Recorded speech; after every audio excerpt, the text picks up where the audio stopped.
I grew up in a home where it was just an extended family, my mom, uncles, and aunts. But I really had no dominant male figure in my life, no father figures. And I wanted this father, this love, this security from a father figure. So that was a void in my life as I grew. I met my ex-husband, that person that I eventually married. He was Mr. Prince Charming. And I like to say that because when we meet abusers, whether male or female, they are always Mr. or Mrs. Prince Charming. We courted for 6 years. Within that time, there was abuse present, so there were warning signs, but I wasn't able to recognize those signs because my self-esteem was already depleted, my self-worth was already low. So I always felt like it was my fault. There was a lot of psychological abuse, verbal abuse, emotional abuse. However, I continued to try really hard to get this relationship to work, and we had 2 children. After that, we got married. And when we got married, that is when the physical, sexual abuse, all the types of abuses that you hear about, financial, all of them came into play.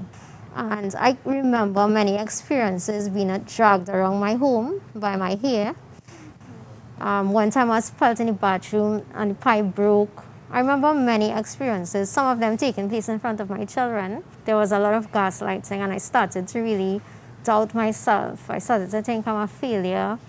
I'm not good, I'm helpless, I cannot operate. Because Something's just wrong with you. exactly, and this individual made me feel like I cannot operate without him in my life. He would tell me things like, nobody's going to want you. You cannot go on without me. So I decided to leave. However, I didn't know how I was going to do that because I was dependent on him financially. At this time, I had left my job and so on, and I had these little children. And I left. I just walked out. I started making calls. But when I started to call, 2 of my friends who were always there for me, they gave me the support I needed. And I said, okay, I'm getting out of this. I went to the police, I made my report, I did everything. And he had to leave. I will ignore things such as belittling you, weaponizing competence, and a few other things that is I just ignored because in my head, in my eyes, that I was so in love with this individual. He took out a gun and pointed it to my forehead and told me that this is to show that actions speak louder than words. This is to give an example as to this is how I make him feel in this marriage uncomfortable. I kept thinking about all the other stories, other experiences that other women have shared with me about he will say it, he will make some actions, and then it will happen. Pay attention to the signs that things are going this way, things are heading downhill, and when they go that way, they don't come back. They always escalate and they always get worse. And that was my breaking point there. Like, it clicked in my head that you are miserable with this man. Yes. You are unhappy with this man. This individual does not give you the affection that you're looking for. This individual belittles the things that you love, that you adore, the minor achievements that you make. He ridicules them. And that's where I started to do research. Research as to why am I feeling this way and what is wrong with me. I really thought something was wrong with me, to find out that I've been being gaslighted and that I've been being manipulated to the point that I lost my identity as myself, where the things that I love or the little things that made me my own personal individual, I lost them. To find out that that is abuse, where it is you manipulate and you purposely change this individual to suit yourself, to suit your needs. How do you see us kind of ensuring that our boy children don't do this to somebody else, or our younger brothers become the champion of the cause?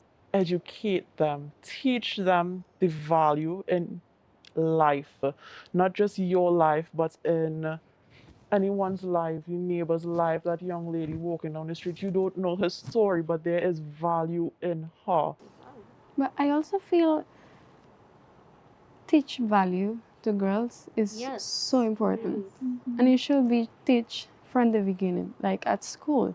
They should teach you how to take care of yourself, but also how much value you have. But also, I've been a very strong advocate for sex education in schools, because girls growing up need to know what's a good touch, what's a bad touch. Yeah. It may be beneficial for us to have that education from a young age, so that Definitely. so that we understand from the time. Because when you speak to a lot of women and you ask them when is the first time you've been sexually harassed or assaulted, a lot of the times it's before they've turned an adult.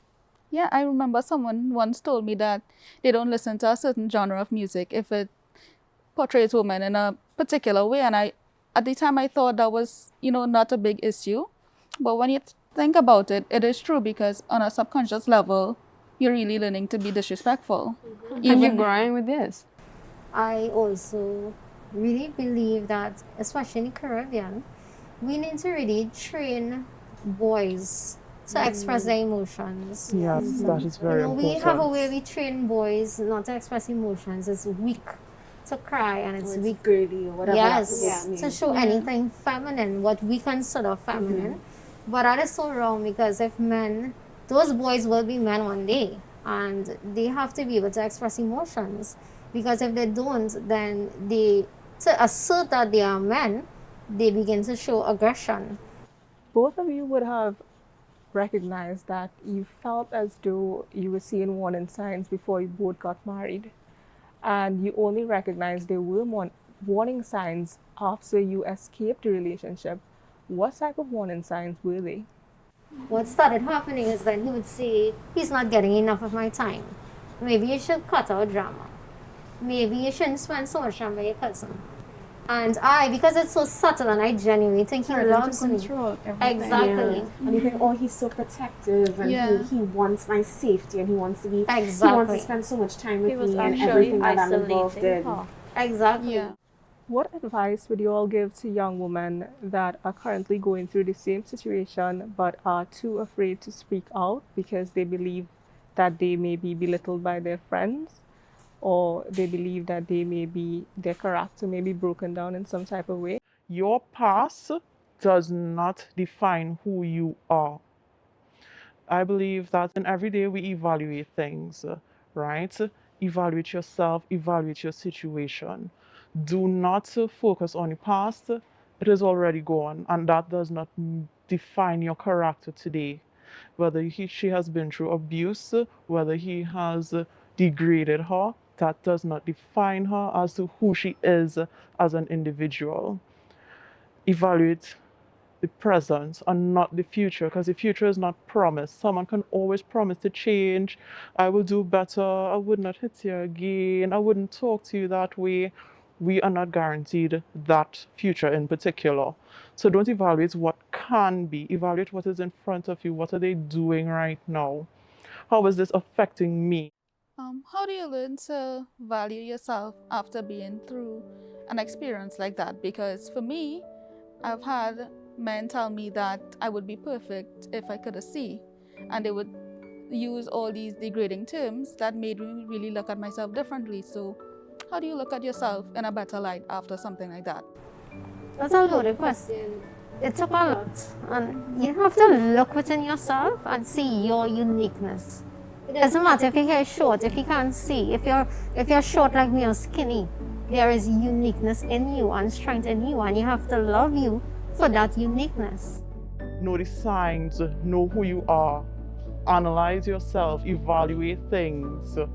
Do not doubt your guts, your second brain. Don't doubt it, because when you feel that in your core, it's true.